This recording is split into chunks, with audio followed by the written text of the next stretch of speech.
When people hear the name Denis Villeneuve, they usually have a very clear image in their mind of what kind of films he makes, but many aren't actually aware of his career before hits like Incendies and Prisoners. Last week I discussed his directorial debut, August 32nd on Earth, which I found quite disappointing. Not only was it not very entertaining in its own right, but I struggled to see how Villeneuve would eventually grow to become the director we all know today. At the time of its release though, August 32nd on Earth was relatively well received, so just 2 years later, Villeneuve was able to make his second feature film, Maelstrom.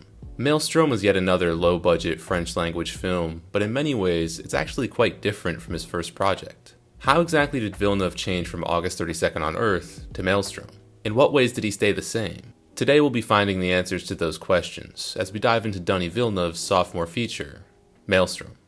As was the case with August 32nd on Earth, Denis Villeneuve wrote the screenplay for Maelstrom himself. He first began working on the story while wrapping up August 32nd in 1998, but ended up setting it aside for a while as he felt it was too difficult. The first idea Villeneuve had for the story was that it would center around a car accident, which was also the case for August 32nd. After Villeneuve came back to write Maelstrom later that year though, the story would become a hyper-realistic psychological drama with some dark comedy elements. Maelstrom tells the story of a businesswoman, Bibiane, as she struggles with guilt and ultimately tries to find redemption. While driving home inebriated one night, she hits a man in the street. After the man dies, she decides not to turn herself in, but while going to pay her respects, she meets the man's son, and she ends up entering a romantic relationship with him. While at first she hides her involvement in his father's death, she eventually tells him the truth. In the end, he seemingly forgives her, as we see the pair together in the final scene.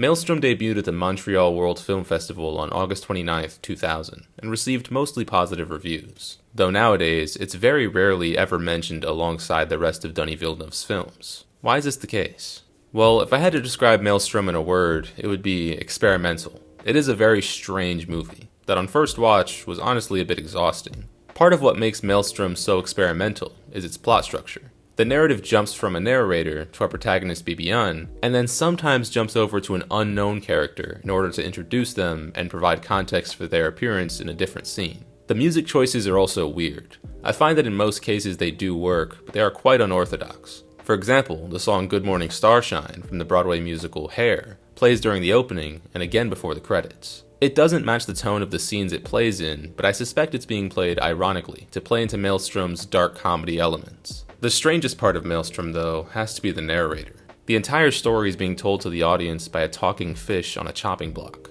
While this would be out of place in just about any film, it's especially odd in such a dark and grounded story. This juxtaposition between the fantasy element of the fish narrator and the grounded narrative is intentional, though. In a way, it emphasizes the dark comedy aspect of the movie due to its absurdity. And fish appear throughout the story as a representation of guilt, as the man Bibiane ran over was a fishmonger, so there's a connection there as well. Throughout the movie, the fish is also repeatedly beheaded, only for the next fish to continue the story. This is meant to be a metaphor for the concept of storytelling as a whole. It represents how stories are passed down for generations, and persist well after the death of the storyteller. This concept is further explored through the song Bibiane learns from her friend early in the story. Bibiane doesn't understand the lyrics, as she speaks French and the song is in Norwegian, but she finds the melody comforting. Afterward, the narrator does something especially unusual, as he comments on the song being a quote-unquote horrible song. Later on, she asks Evian, who's Norwegian, to translate the lyrics, where it's revealed that the song speaks about beheadings and drinking from the skulls of your enemies. It's said to be Norwegian folklore, so it can be assumed that Evian learned it from his father, and Bibiane's friend says that she learned it from her grandmother. A clear example of things being passed down between generations. Also, the reference to beheadings draws a direct parallel to the fish, which could explain why he found it to be so offensive. Also, as a quick side note, the scene where Evian explains the song to Bibiane was by far the funniest joke in the movie. Because Maelstrom's in French and I had to watch it with subtitles, a lot of the humor probably didn't land as well as it would have if I knew French. But that scene works either way, as the dry delivery of the line and Evian's stoic facial expression come through regardless. And while we're talking about performances, I have to talk about Marie-Josée Croze in the role of our protagonist, Bibiane. She does a fantastic job portraying a character that is quite complex and layered. Throughout the story, we see Bibiane in a wide variety of scenarios, and it feels like we really get to know the character well. It would have been very easy to have her be completely unlikable due to the many bad decisions she makes. but because we get such a good sense of just how tortured and guilt-laden she is, while I don't exactly find myself rooting for her, I can still, at the very least, enjoy the story. This may sound like a very basic concept, but it is something Villeneuve struggled with in his last feature, August 32nd on Earth, so I do feel it necessary to note the improvement. In that previous film, my biggest complaint was how unlikable the protagonist was, which really dragged the whole movie down. In Maelstrom, our protagonist literally kills a man, and I still find her more tolerable. While this is in part due to the performance, as I mentioned, this also comes down to both writing and directing, so Villeneuve deserves credit in this regard as well. The biggest improvement from August 32nd on Earth to Maelstrom, though, has to be the cinematography. The cinematographer, Andre Turpin, actually worked on both movies, so I assume the improvement may have come from either clearer direction on Villeneuve's part, or Maelstrom fitting Turpin's style better. Either way, Maelstrom is a beautiful film.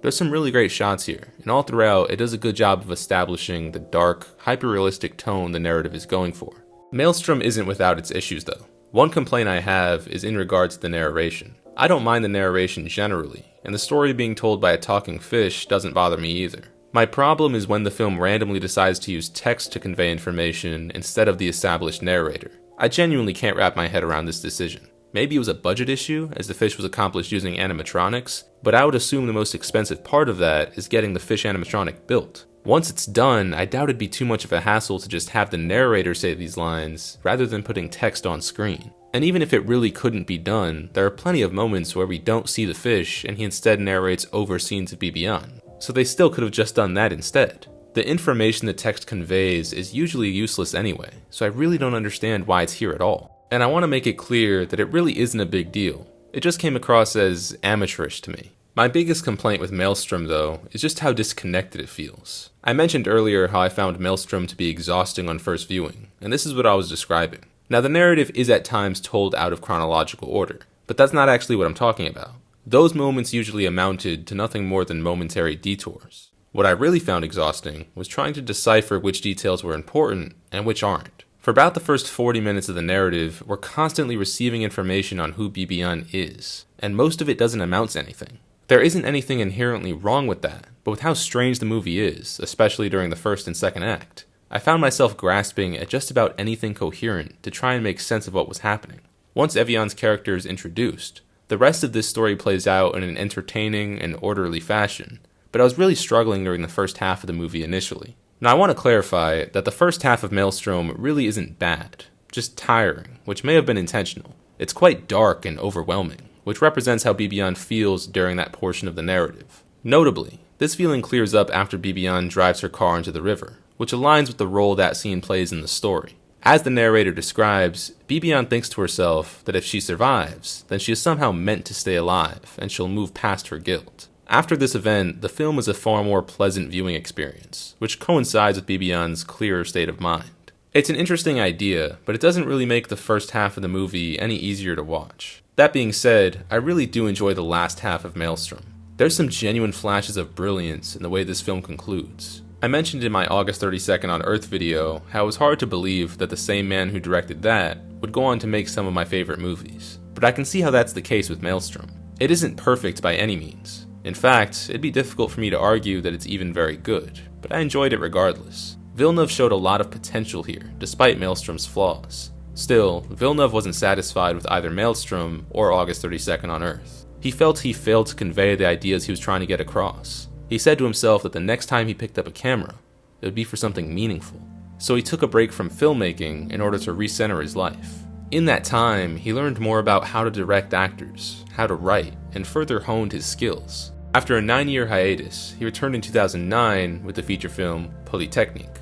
And that's what we'll be taking a look at next week. If that sounds interesting to you, let me know in the comments, and subscribe for more content like this. Thanks for watching.